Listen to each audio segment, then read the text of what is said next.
The Krell, hulking reptilian beings whose scaled forms gleamed under the cold, artificial light, lined the walls with rigid precision. Their golden, slit-pupiled eyes flickered with disdain as they watched the lone human stride into the room. Julian Howard, Earth's appointed diplomat, seemed entirely unfazed. His tailored black suit, slightly worn at the cuffs, was an anomaly amidst the alien grandeur, but it was his sharp, deliberate smile that caused attention to tighten like a noose. Howard stopped just short of the central table, where General Sorain waited. The Krell commander towered over him, a living monument to power and menace, his scaled bulk adorned with ceremonial armor. Sorain's claws, the size of daggers, tapped rhythmically against the metal table as he surveyed Howard with predatory amusement. "So, this is Earth's answer to the ultimatum," Sorain rumbled, his voice a low vibration that seemed to resonate within the walls.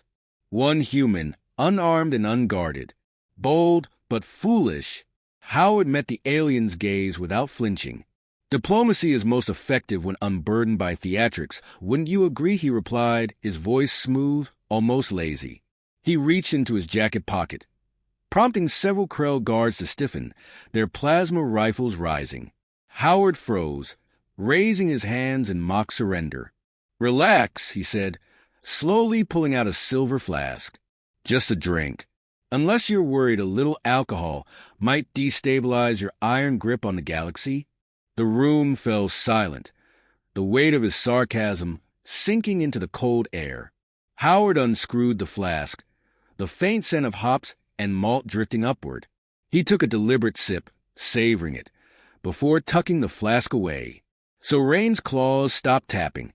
"You mock us at your peril, human. Your planet stands on the brink of annihilation. Yet I stand here alive, in your very heart of power," Howard interrupted. His voice, though quiet, cut through the room like a blade. "That should tell you something about who's really holding the cards." Sorain leaned forward, his massive form casting a shadow over Howard. "Do not mistake this meeting for mercy. You are here because it amuses me to hear your species beg for its survival." Howard chuckled, a low, knowing sound that sent a ripple of unease through the Krell. "Begging isn't really my style. Negotiating, on the other hand," he trailed off, his eyes flicking briefly to the ornate display screens along the walls, where live feeds of Krell warships filled the void of space with their sheer magnitude. Sorain noticed a glance and smirked, revealing rows of jagged teeth. "You admire the fleet? It is the largest ever assembled. Earth will fall within an hour if I give the command. No weapon, no strategy, no desperate act of defiance can save you." Howard raised an eyebrow. "Impressive, but you've overlooked one small detail." "And what detail is that?" Sorain snarled, his patience thinning. Howard took another sip from his flask before answering, his tone infuriatingly casual. "You're assuming I came here to surrender. What if I told you that you've already lost?" The room erupted in growls and hisses, the Krell soldiers tightening their grips on their weapons. Sorain slammed a clawed hand onto the table, the force reverberating through the chamber. "Enough of your riddles. Speak plainly, or I will." "Kill me?" Howard interrupted again, his calm demeanor unwavering. "Go ahead. It'll be the last order you ever give." For a moment, there was silence, broken only by the faint hum of the ship's engines. Sorain's eyes narrowed, suspicion creeping into his expression. "What game are you playing, human?" Howard's smile widened. He reached up and tapped the side of his ear, where a nearly invisible earpiece blinked once with a faint blue light. "Let's just say, Earth doesn't play by your rules." At that moment, the lights in the chamber flickered. A murmur spread through the Krell soldiers as their comm devices crackled with interference. Sorain barked an order, but his words were drowned out by a sudden, jarring tremor that shook the ship. The screens on the walls flickered, the image of the Krell fleet replaced by static. "What is this?"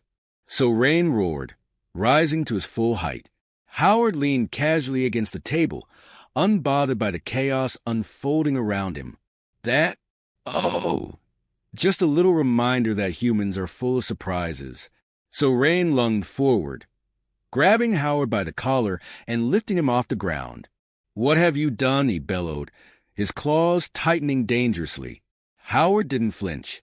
Instead, he smirked, his voice steady. "You wanted to see humanity beg. But what you're about to witness is far more interesting." Another tremor rocked the ship, more violent this time. Alarms blared, and the Krell soldiers scrambled as lights dimmed to emergency red. Howard, still dangling from So Rain's grip, tilted his head as if listening to a distant voice. "Right on schedule," he murmured to himself before locking eyes with So Rain. "I'd let go if I were you. Things are about to get messy." So Rain snarled and tossed Howard to the ground, barking orders to his guards. "Find the source of the sabotage and eliminate it. Now." Howard dusted himself off, unbothered by the rough treatment. He retrieved his flask, took another measured sip, and offered So Rain a final, sardonic smile. "You know," he said, stepping toward the door as the chaos intensified, "I wasn't sure this would work. But I have to say, watching you scramble like this, worth every second." Before So Rain could respond, Howard tapped his earpiece again and muttered a single phrase. "Release the wolves." The chamber doors hissed open, and Howard walked out, leaving behind the cacophony of alarms, shouting Krell, and the ever-growing shadow of his audacious plan. The wolf pack was already in position, hidden deep within the labyrinthine bowels of the Krell flagship.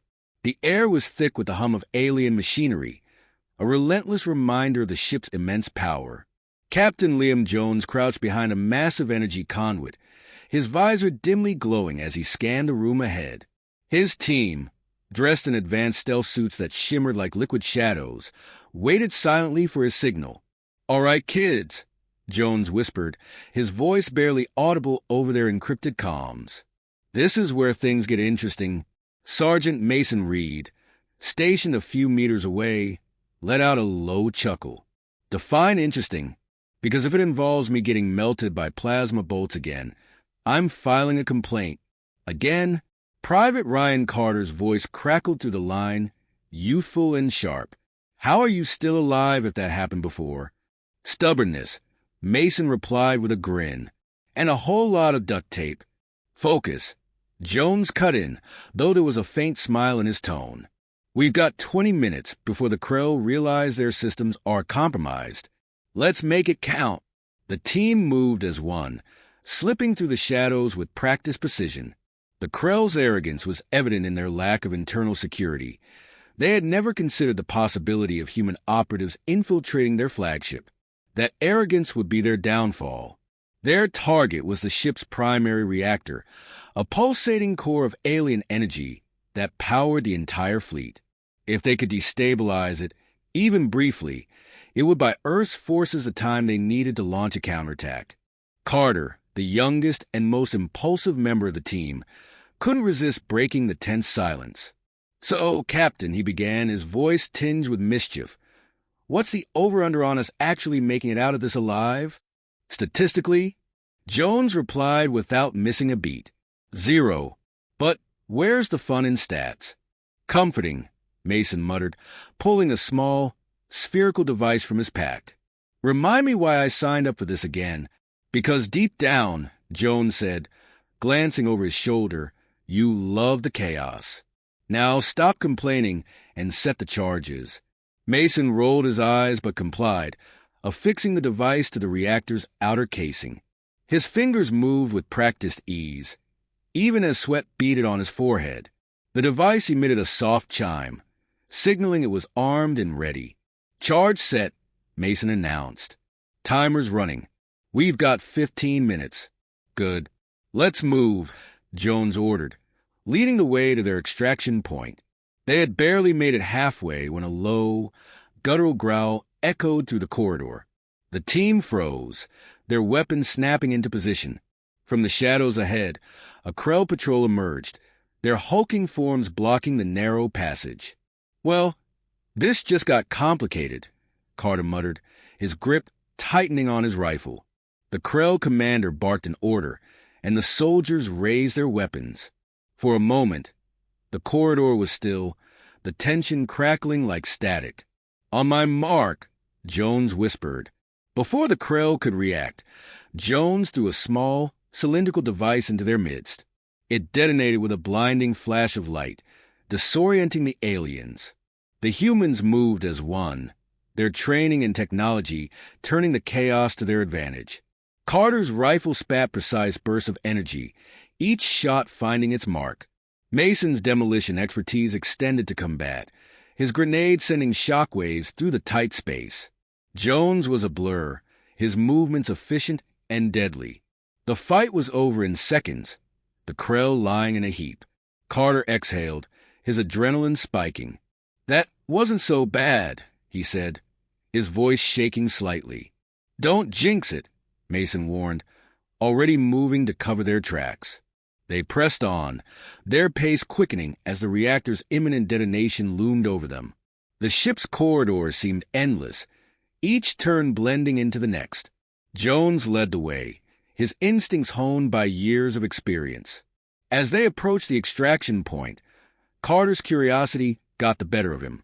"So, Captain, what's the deal with Howard?" he asked, his tone casual but probing. "Guy seems a little unhinged." Jones smirked. "Howard's not unhinged. He's just unconventional. You don't get to where he is by playing it safe." "Or sane," Mason added. "True," Jones admitted. "But if there's one thing I've learned, it's that Howard always has a plan. And he's not afraid to gamble everything to win." Carter considered this, his respect for the enigmatic diplomat grudgingly growing. "You think he's going to pull it off?" Jones didn't hesitate. "He will. Because if he doesn't, we're all screwed." Their conversation was cut short as another tremor shook the ship. Alarms blared and the lights dimmed, signaling the Krell's growing awareness of the sabotage. "We're out of time," Jones said, his voice sharp. "Move!" They sprinted the final stretch, their suits flickering as they pushed their cloaking tech to the limit. The extraction point was a maintenance hatch leading to the exterior of the ship, where a small, camouflaged shuttle awaited. Mason pried the hatch open, grunting with effort.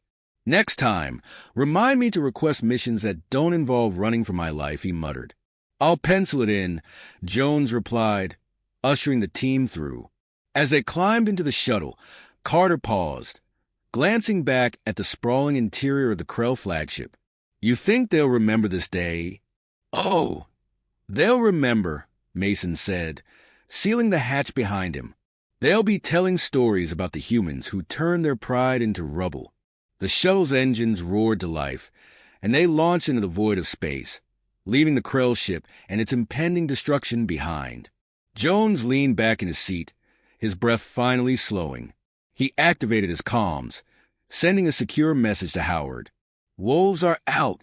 Ball's in your court, Ambassador." The reply came almost instantly, Howard's voice as calm and sardonic as ever. "Good work, Captain. Now, sit back and enjoy the show." The shuttle sped towards safety, but the wolf pack knew the real battle was just beginning. They exchanged glances, a mix of exhaustion and anticipation in their eyes. Mason broke the silence with a wry grin.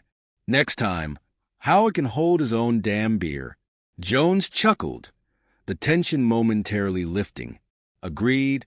As the Krell flagship loomed in the distance, its lights flickering like a dying star, the team couldn't help but feel a grim satisfaction. They had done their part. Now, it was Howard's turn to show the galaxy what humans were truly capable of.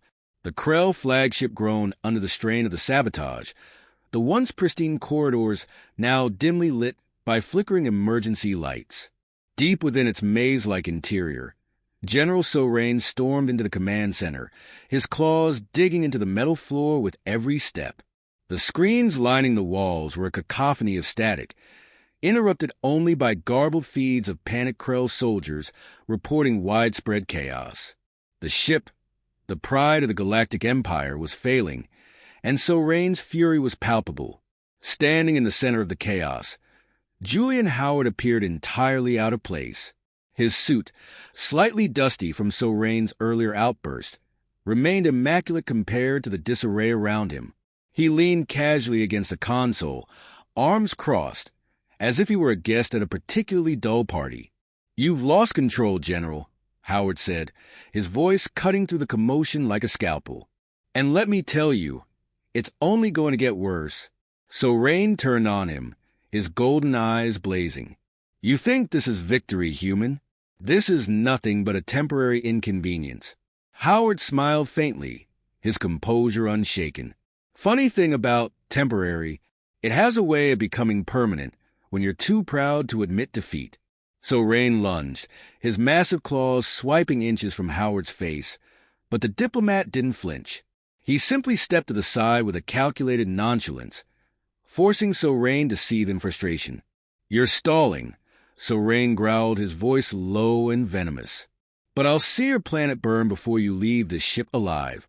Howard shrugged, tapping the side of his earpiece as if he hadn't heard the threat. "You're welcome to try. But if I were you, I'd focus less on me and more on what's coming next." So Rain's attention snapped to one of the few functioning monitors, where a tactical display showed the locations of the fleet's remaining ships.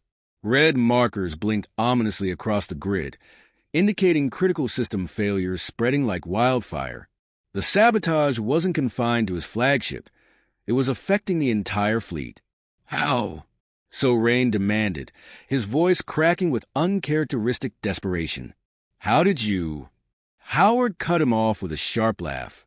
"You Krell love to brag about your superiority, your unmatched technology. But arrogance, General, is a weakness. And humans, we thrive on exploiting weakness." Meanwhile, aboard the extraction shuttle, Captain Liam Jones and his team were monitoring the chaos unfolding on their displays. The wolf pack had retreated to a safe distance, but the weight of their mission lingered in the air. Jones stared at the tactical readouts, his jaw tight. "They're scrambling," Mason Reed observed, leaning over the console. "Guess the mighty Krell weren't ready for a bunch of Earth rats tearing up their fancy toys." Jones allowed himself a small smirk. "Rats, huh? I like that. Resilient, underestimated, and impossible to get rid of." Ryan Carter, seated nearby, glanced up from his station. "So what now? We just sit here and hope Howard pulls off whatever crazy plan he's got cooked up?" "That's the idea," Jones replied. "But knowing Howard, crazy is just the opening act." The humor faded as another tremor rippled through the Krell fleet. The wolf pack watched in silence, each of them wrestling with their own thoughts. Mason broke the tension, his voice softer than usual. "You think he'll really do it?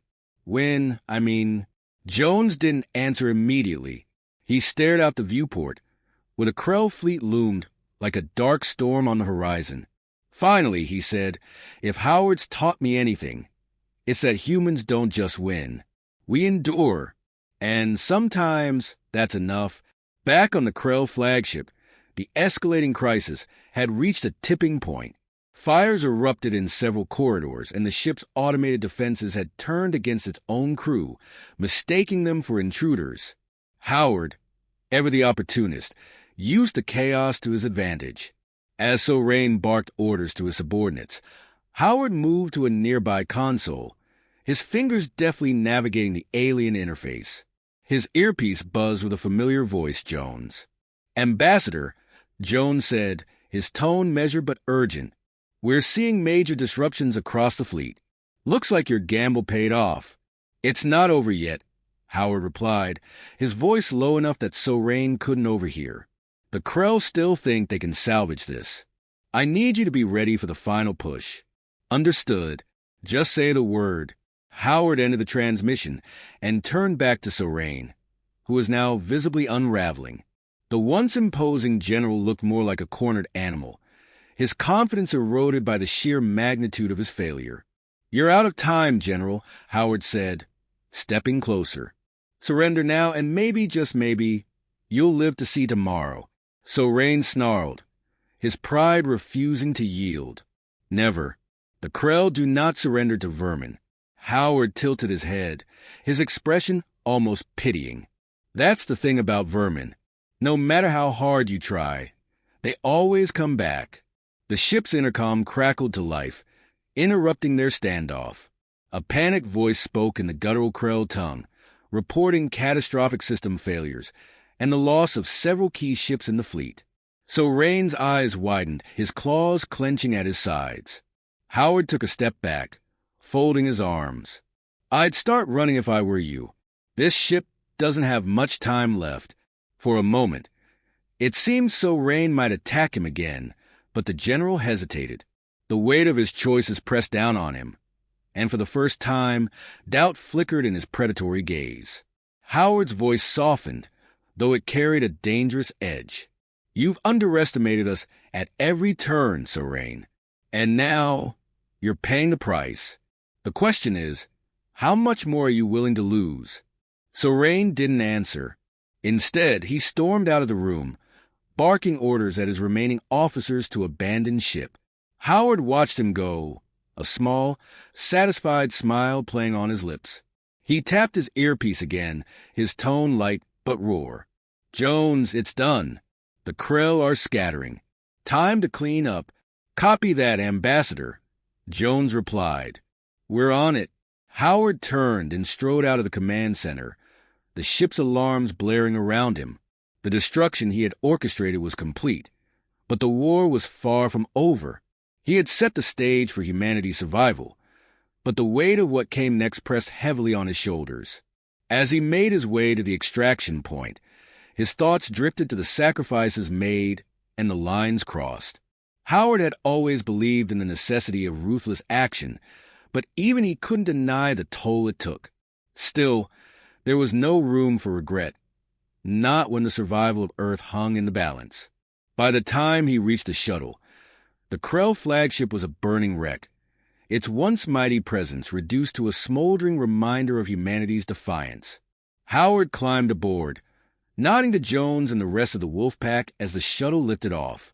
Mason, leaning against the wall, gave him a wry smile. Not bad for a diplomat. Howard allowed himself a rare laugh. Not bad for a bunch of rats. The shuttle sped away, leaving the wreckage behind as the humans prepared for the next phase of the fight. Howard glanced out the viewport, his expression hardening. The galaxy had underestimated humanity for too long, and now they would learn what it truly meant to survive.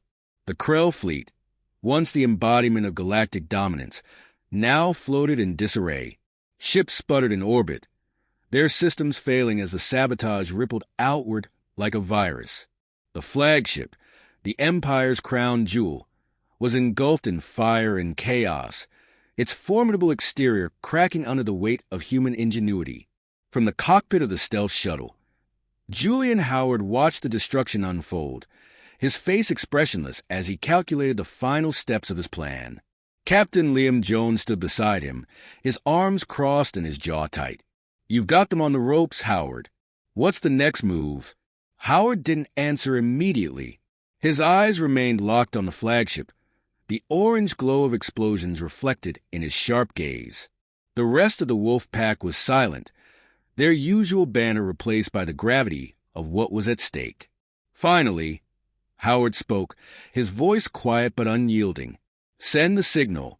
Jones nodded and gestured to Private Ryan Carter, who typed a quick sequence into the shuttle's console. A low hum filled the cabin as a pulse of energy was transmitted into the void. It was a message, not to the Krell, but to Earth's hidden fleet, which had been lying in wait just beyond the edge of the Krell sensors. The galaxy's perception of humanity had always been one of weakness, but this was the moment the truth would be revealed. Moments later, the void of space came alive, sleek human warships decloaked, their angular designs a stark contrast to the organic curves of Krell vessels. The fleet wasn't large, but it was strategically placed, each ship armed with experimental weapons designed specifically to counter the Krell. It was the culmination of years of preparation, the final piece in Howard's dangerous gamble. The Krell ships scrambled to respond, their formations fracturing as panic spread through their ranks. On board the human flagship Roar, Admiral Marcus Drake observed the battlefield with a grim smile. His voice carried over the fleet's comms, steady and commanding. All ships, this is Admiral Drake. You know the mission. Strike fast, strike hard, and don't stop until the Krell know exactly who they're dealing with. For Earth, for Earth, the fleet echoed, their voices a chorus of defiance. The human ships surged forward, their weapons cutting through the Krell lines with surgical precision. Advanced disruptor beams bypassed the Krell's formidable shields, while stealth drones swarmed their vessels, targeting weak points with devastating accuracy. It wasn't just a battle, it was a statement. Humanity wasn't just surviving, it was fighting back. Aboard the Krell flagship, General Sorain stood frozen in disbelief. The once mighty fleet he had boasted about was crumbling before his eyes, undone by the very species he had dismissed as insignificant. His officers shouted reports of catastrophic losses, their voices tinged with fear. Sorain's claws clenched, his pride refusing to accept the reality before him. Howard's voice crackled through the ship's comms, cutting through the chaos like a blade. General Sorain, this is Julian Howard. I'd like to formally offer you an opportunity to surrender. If you value what's left of your fleet, I suggest you take it. Sorain snarled, slamming a fist into the nearest console. You dare mock me, human? I will see your planet reduced to ash before I surrender to vermin. Howard's tone didn't waver. Pride is a dangerous thing, General. It blinds you to the obvious. Look around. Your fleet is broken. Your flagship is moments away from complete failure. And yet, here I am, giving you a way out. Because if you force my hand, I promise you won't like the alternative. The silence that followed was deafening. Sorain's officers looked to him, their expressions betraying their desperation. The Krell were warriors, but even they recognized the futility of the situation. Sorain, however, could not. His pride, his very identity, was bound to the belief in Krell's superiority. To surrender would be to admit that everything he stood for was a lie. Never, Sorain growled, his voice low and venomous. We fight to the last. So be it, Howard replied, his voice devoid of emotion. He turned to Jones and nodded. End it. Jones relayed the order, and the human fleet responded with brutal efficiency. The roar led the charge, its main cannon firing a concentrated beam of energy that pierced the Krell flagship's hull. Explosions rippled through the massive vessel as its core destabilized. The once unshakable symbol of Krell power reduced to a burning wreck. Inside the shuttle, Howard watched the flagship's final moments with an expression that was almost mournful. He had won, but the cost weighed heavily on him. This wasn't just a battle. It was a declaration of war. The Krell would not forget this day, and neither would humanity. Hell of a way to make an impression, Mason Reed muttered, breaking the silence. His usual sarcasm was tempered by the gravity of what they had just witnessed. We didn't just make an impression, Jones replied. We changed the game. As the human fleet regrouped, the Krell survivors began to retreat, their ships limping away from the battlefield. Sorain's refusal to surrender had sealed their fate, and now they scattered like leaves in a storm. The message was clear. Humanity was no longer prey. Back aboard the Roar, Howard stood on the bridge, surrounded by the hum of activity. Admiral Drake approached him, his expression one of respect and curiosity. You pulled it off, Howard. I'll admit, I didn't think it was possible. Howard gave a faint smile, though his eyes remained distant. Desperation has a way of sharpening the mind, and humanity has always been good at surviving when the odds are against us. Drake nodded, his gaze shifting to the viewport where the remnants of the Krell fleet were disappearing into the void. This was a victory, no doubt about it, but it's just the beginning. They'll come back, and next time, they'll be ready. Howard's expression hardened. So will we. As the Roar began its return to Earth, Howard retreated to a quiet corner of the ship, his mind racing. The victory was undeniable, but the weight of what was to come pressed heavily on him. Humanity had declared itself a force to be reckoned with, but the galaxy was vast and full of dangers. There would be more battles, more sacrifices, and more moments like this where the line between victory and survival blurred. Jones found him there, a beer in hand, his usual smirk firmly in place. "You look like a guy who just saved the world and forgot to celebrate." Howard chuckled softly, accepting the beer. "Celebration feels premature." "Maybe," Jones said, leaning against the wall. "But you earned this one. Take the win while you can." Howard raised the beer in a silent toast, the two men sharing a rare moment of camaraderie amidst the storm they had weathered.